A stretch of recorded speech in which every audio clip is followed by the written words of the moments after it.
Since last time that we talked, Tekashi 6ix9ine has gotten arrested on RICO charges, Right. and is facing a whole bunch of really serious charges. Yeah. I mean, facing like up to life in prison in the worst case. Yeah.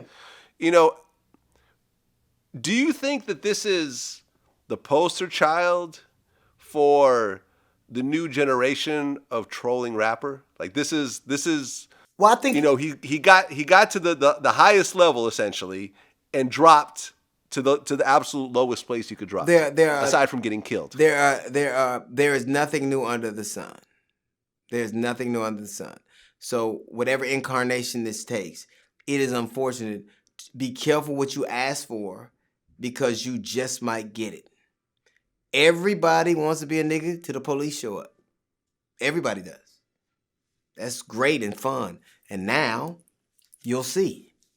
I think that is an age old, like it's been around since time infinitum, where people, when Biggie said, "I'm ready to die," guess what? The face give you what you asked for now. Yeah. Martin Luther King said, "I may not get there with you." Okay, now okay. Yeah, I mean, same thing with Tupac. I interviewed, his brother, Mo Preem.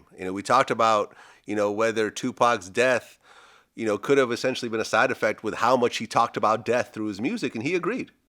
If you listen through his music, you'll see, through his albums, you'll see there's a constant death chant. It's always talking about death. Don't forget you could die, nigga. You die, I could die, we could die, I'ma die. Nigga die, nigga, you wanna die? Die. Nigga die, death, nigga die. You know what I mean? And I think that's because Pac would have dreams too. He would, he would wake up screaming and shit. And, really? Mm-hmm. So he felt he was gonna die soon. Yeah. What is it in the Bible? There's life and death. There's life and death in the power of the tongue. Life and death. Like, it's always funny to me because, like, I'm not a particularly religious man, but I am a very I believe I'm a spiritual cat. I believe that there's something past me. But oftentimes, the most humane people I know are atheists, because they don't base it on some kind of heaven or hell scenario. It's just, I'm gonna be a good person and I'm gonna try. So but I ascribe to a higher power.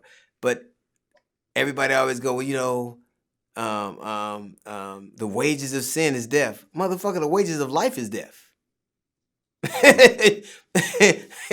Well, you a good person or a bad person, one day you gonna die, whether you sinned or not. I mean, do you believe in God? Of course. You do. I don't believe but I don't believe he's the God that would allow people to be enslaved. And the thing for me is, and I said this in my special, it's really at least dubious to me, because to be a black person in America is the same people that gave you Jesus gave you nigga. Right. You talked about that in your special. Yeah, the same people that gave you Jesus gave you nigga. And that you were taught about this Bible that you couldn't read. Now, if your ass was a slave and you could quote a scripture from the Bible and it looked like you read it, you'd get killed for that. I mean, I just did. Even when I was young, it didn't make sense to me. Like, I stopped believing in Santa because, like, if Santa's been around, what would a little slave kid don't want a fucking bike? He want his father and he want his daddy to have his foot back. That's what the fuck he wants. It just, the idea, this notion, American Christians are the most violent, judgmental, least forgiving. Like, there was that guy that left America. Remember the evangelist that left America and went to the most remote island in the world. This island was 50 to 60,000 years old. And he was going to teach about Jesus. And then they shot arrows at him and it landed in the Bible. One of the arrows, motherfucker, if you get shot in the Bible with an arrow, if a motherfucker shoots you in Ecclesiastes, it's time for you to turn around. Maybe that's Jesus telling you that they ain't ready to hear about you. But the idea of these people believing, if you've been around that long, maybe you know Jesus. Maybe it just ain't the one. What do we love more? We love God so much, we put God on our money. We say dumb shit like, it happened because we took prayer out of school. You can't take prayer out of school. How the fuck you gonna stop God from going to school? I mean, that whole situation, we talked about that. I mean, the fact that someone is so arrogant that they were going to go and enter an island that was completely prohibited from anyone entering, mostly because of disease. Right. Because these people have been isolated for so long that, you know, a cold will wipe out that whole colony, essentially. The fact that you feel that Jesus is guiding you and knows better than these people to the point where you illegally enter this place and then get killed in the process. And let me tell you something. Jesus never works out for the people who are receiving it. Like when they land on an island, it ain't good for them. It's good for the people bringing them. Maybe those natives over there heard about our natives and they wasn't ready for casinos. Right. And they didn't want Thanksgiving.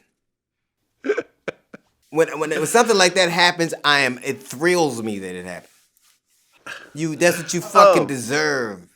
You fucking deserve it. I agree. And his own family actually spoke out and said that, you know, we forgive the people that killed our son. Nobody forced him to go over there. You know, he did it. You know, we understand why it happened. They even asked the authorities to stop to let the people who helped him get over there. You know, because they were all in jail. Right. The people that helped him, like, you know, they said that nobody forced him or convinced him to go. He did it on his own free will. So please, you know, let those people go.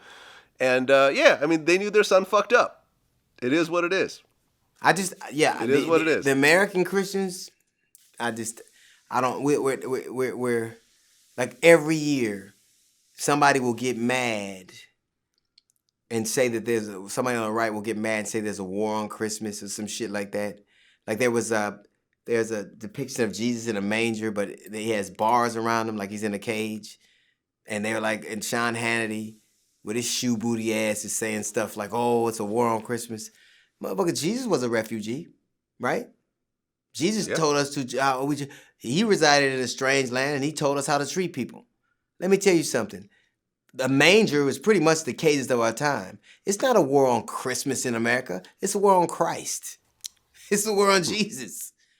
We're nothing like him. Nobody could love we spend more on being able to kill people than we do on trying to keep them alive. We spend more on keeping them afraid than we do keeping them educated. How the fuck if Jesus came back, he would probably get jammed up by TSA so long he'd never leave the airport. You with the sandals, come here.